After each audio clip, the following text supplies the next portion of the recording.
Good morning, fifth class. So, yesterday in the EVS class, we did forest and we studied about forest and how to protect our forest and what all steps government and the tribals are taking to protect the forest. So, I hope you all have read the chapter carefully and you all have seen the video which I have sent you from YouTube, and you have done the work in your books and notebooks. So today we are going to start with a new unit, and the name of this unit is food. So in this unit we are going to study different things about food. So the first chapter of this unit is when food gets spoiled. So we are going to start with this new chapter of this new unit. So when food gets spoiled. Now we all know what is food. Food क्या है? Food is something which gives us energy, and every living being on this earth survives on food. If we will not get food, we will not be able to survive. We will not be able to live. So food is very important for us because it gives us life, it gives us energy, and every living being needs food to stay alive. Now what is being spoiled? Spoiled क्या होता है? Spoiled का मतलब होता है खराब होना, खराब होना. So इस चैप्टर में हम पढ़ेंगे कि हमारा खाना जो है वो खराब कैसे होता है और अपने खाने को बचाने के लिए हम कौन कौन से स्टेप्स लेते हैं, और खराब खाने से हमारी हेल्थ खराब हो जाती है. वी ऑल नो, वी से ना कि पुराना खाना मत खाओ, बासी खाना मत खाओ, बहुत दिन पुराना खाना रखा हुआ मत खाओ. तो क्यों बोलते हैं? क्योंकि उसके अंदर ऐसे माइक्रो ऑर्गेनिजम्स पैदा हो जाते हैं जिनकी वजह से हमारा जो डाइजेशन है वो खराब हो जाता है, फूड पॉइजनिंग हो जाती है. So that's why it is said that we should always eat fresh food, alright, and we should always preserve our food. हमें खाने को वेस्ट नहीं करना चाहिए. So let's start with the chapter. In this chapter we'll study about the spoilage and wastage of food, कि खाना कैसे spoil और कैसे वेस्ट होता है, how to preserve our food and what are the various ways to preserve our food. Let's start with reading the chapter. Do you know what is spoilage of food? आपको पता है spoilage of food क्या होता है? क्या होता है इसका मतलब कि हमारा खाना खराब हो गया, हमारा खाना हमारे खाने के लिए फिट नहीं है, मतलब it is not healthy for us to eat that food because that food has turn bad and it will affect our digestion system. हमको उससे फूड पॉइजनिंग हो सकती है, हम उससे बीमार हो सकते हैं. तो वो खाना खराब हो गया, हमारे खाने के लिए फिट नहीं है. When food items become unfit for eating, it is called spoilage of food. Spoiled food should not be consumed as it can be harmful for our health. और हमें खराब खाना नहीं खाना चाहिए क्योंकि उससे हमारी हेल्थ खराब हो सकती है. How does the food get spoiled? अब खाना कैसे खराब होता है? What happens when food gets spoiled? और क्या होता है जब खाना खराब होता है? Food gets spoiled when germs get produced in it. Now there are bacteria, there are virus and there are microorganisms everywhere and we cannot see them. हम उनको देख नहीं सकते हैं, लेकिन some of them are good and some of them are bad. So what happens जब किसी खाने पे germs आ जाते हैं, मतलब bad bacterias, bad microorganisms आ जाते हैं, तो वो खाना जो है वो खराब हो जाता है. It happens as food is not consumed in time. जब खाने को हम समय पर नहीं खाते हैं, एक खाना है, दाल बना के रखी है मम्मा ने किचन में, वो दाल 4 दिन तक बाहर ही पड़ी रही, तो क्या होगा? गर्मी से और उन सब चीज़ों से दाल खराब हो जाएगी, राइट. और वो दाल अगर हम खा लेंगे 4 दिन पुरानी तो हमारा पेट खराब हो जाएगा. It is left in hot atmosphere for long. ठीक है, जब कोई खाना आप गर्मी के अंदर, मतलब गर्म एटमॉस्फेयर में बहुत टाइम के लिए रख देते हो, ठीक है, तो क्या होता है? वो खाना कुछ टाइम बाद खराब हो जाता है. अब वो कैसे होता है? There is an example which you can do at home. ठीक है, take some pieces of bread, chapati etcetera. आप ब्रेड के पीसेस ले लो या कुछ और खाना ले लो, थोड़ी सी सब्जी ले लो या थोड़ी सी दाल ले लो या कुछ भी थोड़ा सा खाना ले लो. Keep these pieces of food in open for few days, और कुछ दिनों के लिए इस खाने को खुले में रख दो बाहर. Observe after 3-4 days and find out what has happen to it. 3-4 दिन के बाद देखोगे कि आप खाने को क्या हो गया है. आपने क्या फाइंड किया? What do you find? You will see greenish blue moulds on the surface of the bread. एक ग्रीन सा और ब्लू सा एक मोल्ड आ जाएगा, ठीक है, एक तरह का ऊपर उसके लेयर आ जाएगी ब्रेड पे या चपाती पे या सब्जी पे या दाल पे. This is due to the micro organisms called fungi. और किस वजह से होता है? ये जो ग्रीनिश ब्लू मोल्ड्स होते हैं ना, ये माइक्रो ऑर्गेनिजम्स होते हैं, इनको फंगी बोलते हैं, फंगस बोलते हैं. फंगस लग गई है खाने को. The food starts giving foul smell due to fungi. और स्मेल, खाने में स्मेल आने लग जाती है. Food also get spoiled when insects eat their part. This food is also unsafe to consume and goes wasted. तो क्या होता है? आप खाने को कुछ दिनों के लिए बाहर छोड़ दोगे, गर्मी हो रही है, मौसम ऐसा हो रहा है, ह्यूमिडिटी हो रही है, अब खाने को बाहर छोड़ दो कि कुछ टाइम बाद वो खाना खराब हो जाता है। क्यों? क्योंकि उस पर फंगस आ जाती है। उस पर फंगस एक माइक्रो ऑर्गेनिज्म है जो उस टेम्परेचर में पैदा होता है और वो खाने को खाने लगता है और वो खाना हमारे लिए खराब हो जाता है। अगर हम उस खाने को खाएंगे तो हमारी हेल्थ खराब हो जाएगी। और कई बार क्या होता है, खाने को ना इंसेक्ट्स खा लेते हैं, मक्खियां बैठ गई खाने के ऊपर, लिजर्ड गिर गई खाने के अंदर, खाना खुला छोड़ा हुआ है, लिजर्ड गिर गई है खाने के अंदर, ठीक है। तो उनसे क्या होता है, ये इंसेक्ट्स जो है वो हमारे खाने को खराब कर देते हैं और हमारा खाना जो है वेस्ट हो जाता है, फिर हम उसे नहीं खा सकते हैं। अब how should we keep our food safe and preserve, अपने खाने को सेफ और प्रिजर्व कैसे रखें? एक तो we should always make fresh food and eat it at a time. ऐसा नहीं है कि खाना आपने सुबह बनाया और आप रात को खा रहे हो। Preferably everyone should eat fresh food. जितना फ्रेश खाना खाओगे उतना हेल्दी रहोगे। अब ऐसा भी होता है कि आप एकदम से खाना नहीं खा सकते हो, मम्मा ने खाना पैक कर दिया है, खाना कुछ टाइम तक तो सही रहता है। जैसे आप सुबह खाना बना के लेके आते हो, ठीक है, तो आपके लंच में खाना सही रहता है, आप लंच तक खाना खाते हो, वो खाना एकदम सही रहता है। अब उस खाने को आप 2 दिन और छोड़ दोगे तो वो खाना खराब हो जाएगा। या कई बार ऐसा होता है कि रात का बचा हुआ खाना आप सुबह खाते हो, वो भी खाना खराब हो जाता है। So the best way to preserve our food is to store it in a cool and dry place. ठंडी और सूखी जगह पे खाने को रखो। माइक्रो ऑर्गेनिज्म जैसे फंगी, ये वाले जो ऑर्गेनिजम्स हैं, they do not gate produced at low temperatures. जहाँ पे ठंड ज़्यादा होती है या जहाँ मौसम ड्राई होता है, वहाँ पे ये माइक्रो ऑर्गेनिजम्स पैदा नहीं हो पाते हैं। That is why the food kept in refrigerator remains fresh for long. इसीलिए जो फ्रिज में खाना रखा होता है वो लंबे समय तक फ्रेश रहता है। So we should preserve our leftover in the refrigerator. तो हमें अपना जो बचा हुआ खाना है वो फ्रिज में रखना चाहिए, रेफ्रिजरेटर में रखना चाहिए। वैसे तो हमें खाना बचाना नहीं चाहिए, खाना थोड़ा बनाओ और उसको फिनिश कर दो, ठीक है। और खाना अगर बच जाए तो किसी ज़रूरतमंद इंसान को दे दो जिसको उस खाने की ज़रूरत है। अगर फिर भी खाना बच जाता है तो आप उस खाने को अपने फ्रिज में रख दो ढक के। हमेशा खाने को ढक के रखना चाहिए, कभी खाने को खुला नहीं छोड़ना चाहिए। ये नहीं किचन में खाना रखा है उसे खुला छोड़ दिया, चीनी का डब्बा पड़ा है उसे खुला छोड़ दिया, दूध बॉईल करके रखा है उसे खुला छोड़ दिया। क्या हो सकता है, उसके अंदर छिपकली गिर सकती है, लिजर्ड गिर सकती है, मक्खी गिर सकती है उसके अंदर, ठीक है। चीनी के डब्बे में एंड्स आ सकती हैं, तो उस तरह से आपका खाना खराब हो जाएगा। तो हमेशा अपने खाने को अगर बच जाए तो उसको फ्रिज में रख दो, ठीक है, और उसको हमेशा ढक के रखो। Now, this thing is very important, and our mothers and our grandmothers and our great grandmothers are doing these things from ages. बहुत ज़माने पहले से कर रहे हैं। Methods of preservation of food, खाने को कैसे प्रिजर्व करके रखना है। There are various ways to preserve food. अब खाना क्यों खराब होता है? खाना इसलिए खराब होता है क्योंकि उसके अंदर वाटर कंटेंट होता है, पानी होता है खाने के अंदर। तो पानी से क्या होता है, वो नमी पैदा होती है और खाना खराब हो जाता है। तो खाने को कैसे प्रिजर्व करके रखा जाए और कौन कौन से तरीके जिनसे हम खाने को प्रिजर्व कर सकते हैं। First is salting the food is another way of keeping it preserved for long time. We add salts to pickles of raw vegetables to keep them preserved. अब आपने देखा है अचार डलता है, अचार डालती है मम्मा, तो अचार आपकी मम्मा, नानी, दादी डालती हैं, तो अचार के अंदर क्या करती हैं, क्या करती हैं अचार के अंदर? अचार के अंदर नमक डाला जाता है। नमक से क्या होता है, खाना जो है वो लंबे टाइम तक प्रिजर्व हो जाता है।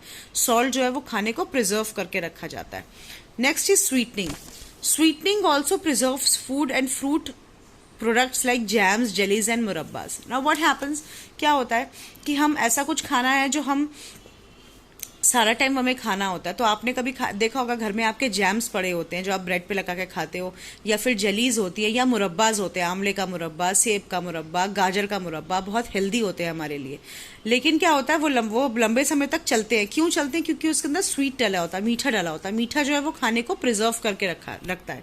उसके अंदर चाशनी डली हुई होती है, चाशनी खाने को प्रिजर्व करके रखती है। तो हम क्या करते हैं, अब स्ट्रॉबेरीज विंटर्स में आती है, स्ट्रॉबेरीज आपको पूरा साल खानी, तो आप क्या करोगे, स्ट्रॉबेरीज का जैम बना के रख दोगे। स्ट्रॉबेरीज के जैम के अंदर शुगर डली हुई होती है और उसको पकाया जाता है लंबे टाइम तक, तो वो मुरब्बाज और जैम्स और जेलीज जो है वो प्रिजर्व करके रखे जा सकते हैं और they have a long time, they serve you for the longer time. Then is adding oil to pickles. अब जब अचार और किसी चीज़ के अंदर आप ऑयल डालते हो ना, तो वो खाना लंबे टाइम तक चलता है। आपने कभी देखा होगा जब आप ट्रैवल करते हो तो मम्मा साथ में पैक करके पूड़ियाँ बना के ले जाती है। पूड़ियाँ और कचौड़ी क्यों बना के ले जाई जाती है, क्यों लेके जाया जाता है? ऑयल के अंदर तली हुई होती है, क्योंकि जो चीज़ एक बार ऑयल के अंदर चली गई है उसकी जो लाइफ है वो थोड़ी सी बढ़ जाती है। तो वो जो पूड़ी है ना वो 1-2 दिन तक आराम से चल जाती है। रोटी बासी हो जाती है लेकिन पूड़ी बासी नहीं होती, वो 1-2 दिन तक आप आराम से खा सकते हो, क्योंकि उसके अंदर ऑयल होता है। तो ऑयल जो है वो खाने को प्रिजर्व करके रखता है। ऐसी अचार के अंदर भी ऑयल डालते हैं, राइट? क्यों ऑयल डालते हैं? ताकि जो है वो ऑयल की वजह से जर्म्स जो है ग्रो नहीं होते और खाना जो है वो लंबे टाइम तक प्रिजर्व करके रखा जा सकता है। Pickling of vegetables by adding vinegar and spices also keeps food preserved in raw form. Now there is a spice called vinegar and various other spices. They are added in the vegetables to preserve them. Cucumber को vinegar डाल के preserve करा जाता है। कुछ कुछ अचार डलते हैं जिनमें विनेगर डाला जाता है। तो विनेगर क्या करता है? चीज़ों को प्रिजर्व करके रखता है। Next is Canning. अब कैनिंग क्या होती है? आपने देखे होंगे जूस की कैन्स आती हैं, पाइनएप्पल्स की कैन्स आती हैं, चेरीज और स्ट्रॉबेरीज की कैन्स आती हैं। वो कैन क्या होता है? उस कैन के अंदर खाना पैक करके रख दो तो खाना एकदम सेफ रहता है, खाना खराब नहीं होता है। तो canning means sealing the cooked food in tins by killing the germs. खाने को जो है वो आप सील कर दिया ताकि खाने के अंदर एयर ना पहुंच सके। अब माइक्रो ऑर्गेनिजम्स एयर के थ्रू जाते हैं, जब खाने के अंदर एयर ही नहीं पहुंचेगी तो क्या होगा? खाना सील हो जाएगा, उसके अंदर कोई माइक्रो ऑर्गेनिज्म, कोई जर्म्स पैदा नहीं हो पाएंगे। So it is another way of preserving the food. Every canned food has an expiry date. अब ऐसा नहीं है कि वो हमेशा के लिए सेव हो गया है, उसकी एक्सपायरी डेट होती है। अगर आप उस एक्सपायरी डेट के बाद उसको खाओगे तो वो खाना जो है वो खराब हो जाता है, आपके लिए सेफ नहीं है। लेकिन उसकी एक्सपायरी डेट से पहले खा लोगे, हर आइटम पे लिखी होती है उसकी एक्सपायरी डेट। ब्रेड लो, मिल्क लो, कुछ भी लेके आओ, उसके ऊपर उसकी एक्सपायरी डेट लिखी होती है। So you have to consume that canned food before its expiry date, and that food is safe to eat before the expiry date. उसमें क्या होता है? हम उसको सील कर देते हैं ताकि उसके अंदर एयर ना जा सके, और एयर नहीं जा पाएगी तो जर्म्स नहीं जा पाएंगे। So that's way you can preserve your food, and this process of canning is done in factories. ये जो process है ये factories के अंदर होता है। Next is freezing. Nowadays freezing is very important method of preserving food. क्या होता है? हम अपने खाने को जो है वो फ्रीज कर देते हैं, राइट? कभी कभार कोई मसाला बनाया उसको फ्रीज कर दिया, प्यूरीज बनाया प्यूरीज को फ्रीज कर दिया। सर्दियों में जो सब्जियां आती हैं, गाजर, कॉर्न्स, मटर, इनको फ्रीज करके फ्रिज में रख दिया, so that we can use that in the summers when these vegetables are not available. You must be eating fries, McCain fries and those smileys which you get. वो क्या होते हैं? फ्रीज्ड आइटम्स होते हैं, उसको फ्रिज से निकाल के आप फ्राई करते हो and then you can eat it. That process is called freezing. Means to keep food at very low temperature in the freezer, especially in the minus degree. People keep their food in the freezers of their refrigerator to keep them fresh. अब freezer के अंदर क्या होता है? Minus degree में temperature होता है, वहां पे कोई भी माइक्रो ऑर्गेनिजम्स पैदा नहीं हो सकता है। So that is another way of keeping your food fresh. Next is drying. Drying means removing moisture from food items to make it safe from germs. अब मैंने आपको बताया कि खाने के अंदर पानी होता है इसलिए खाना खराब होता है। जब आप खाने को ड्राई कर दोगे तो खाना खराब नहीं होगा। अब drawing is another method of removing moisture from the food. Moisture निकाल देते हैं फ्रूट से और फिर वो जो है उसके अंदर जर्म्स पैदा नहीं हो सकते। Fruit, milk, vegetables are preserved by drying them first and then packing them in containers. अब आपने देखा होगा पहले के टाइम में क्या होता था? सर्दियों की वेजिटेबल्स को ना सुखा के टांग देते थे और उनको फिर समर्स में यूज करते थे। ऐसी समर की वेजिटेबल्स को सुखा के टांग देते हैं, they use it in winters. Same happens with milk. Milk powder मिलता है मार्केट में, वो क्या होता है? मिल्क को सुखा के बनाया जाता है। ऐसी फ्रूट्स होते हैं, ड्राई फ्रूट्स जो हो गए, जैसे एप्रिकॉट हो गया, छुआरा हो गया, which is a dry version of dates, ठीक है। किशमिश हो गई, रेजिन्स हो गए, dry form of grapes. All right, so fruits are dried and they are consumed as dried fruits. Then milk is used. Milk को सुखा के ड्राई पाउडर बना दिया जाता है, ऐसी वेजिटेबल्स को यूज किया जाता है। So drying is another method. By removing moisture from the food we can store the vegetables और फ्रूट्स और any other thing for a longer period of time. Then is chemical preservations. Now we add some chemicals in the food which is actually not healthy. We should not be eating, we should always eat fresh food. अगर fresh food नहीं है, by chance कभी use करना पड़ता है, then we must use. Otherwise chemical preservation जो है वो खाने के अंदर केमिकल्स डाले जाते हैं, like sodium metabisulphite. It is use to preserve jams, juices and jellies. तो जो भी आइटम्स आप बाहर से लेके आते हो, जैसे जूसेस हो गए, जैम्स हो गई, जेलीज हो गई, और any preserved item you get packet के अंदर, उसके अंदर ये केमिकल्स डाले जाते हैं और इन केमिकल्स से उन फूड को प्रिजर्व करा जाता है. But these chemicals are not healthy for us. We should not consume these chemicals in larger amount. Next is pasteurisation. Now this thing is done every day at your home. हर दिन आपके घर में ये चीज़ करी जाती है. It means boiling milk at a higher temperature for 10 minutes and at once cooling it at a very lower temperature. क्या होता है, आपकी मम्मा दूध लेके आती है मार्केट से, फिर क्या करती है, उस दूध को वो बॉईल करती हैं, राइट. अब दूध को बॉईल क्यों करते हैं? दूध को बॉईल इसलिए करते हैं ताकि वो खराब ना हो. अगर आप दूध को ऐसे ला के रख दोगे, बॉईल नहीं करोगे, तो दूध खराब हो जाएगा. बॉईल करने से क्या होता है, दूध कुछ टाइम ज़्यादा चल जाता है, 1-2 दिन दूध चल जाएगा. So pasteurisation is done at home. Every mother does that. In every household it is does. We buy milk from the market and then we boil that milk at a higher temperature. Then we cool it down. उसको fridge में रख देते हैं. फिर वो milk हमारा 2-3 दिन आराम से चलता है. So these are the methods which are used to preserve food or to save food from spoiling. So food gets spoiled due to heat, water content and germs. Spoiled food is unfit for us to eat. We should not be eating spoiled food and we should not waste food. तो हमें उतना ही बनाना चाहिए जितना हम खाएं. There are various methods to preserve raw as well as cooked food. We have done these methods. Canned or bottled food should be consumed after checking their expiry date. और आपको हर खाना जो है उसकी एक्सपायरी डेट देख के खाना चाहिए. आप ब्रेड लाते हो, एग्स लाते हो, मिल्क लाते हो, जैम, कुछ भी लेके आते हो मार्केट से, उस पर उसकी एक्सपायरी डेट लिखी होती है. You must check that expiry date और फिर तभी आपको वो चीज़ खानी चाहिए. And the same goes for medicines. Medicines के पत्तों के ऊपर भी ना, पैकेट्स के ऊपर उनकी एक्सपायरी डेट लिखी होती है. हमें मेडिसिन्स को भी एक्सपायरी डेट के बियॉन्ड जाके नहीं खाना चाहिए, ठीक है. अगर उनकी एक्सपायरी डेट हो गई तो हमको वो मेडिसिन्स फेंक देने चाहिए, वो मेडिसिन्स नहीं खानी चाहिए. So this was all about when food get spoiled and what are the various ways to protect food. Now read this chapter carefully and try and do these question answers, and then I'll be sending you the answers of the same.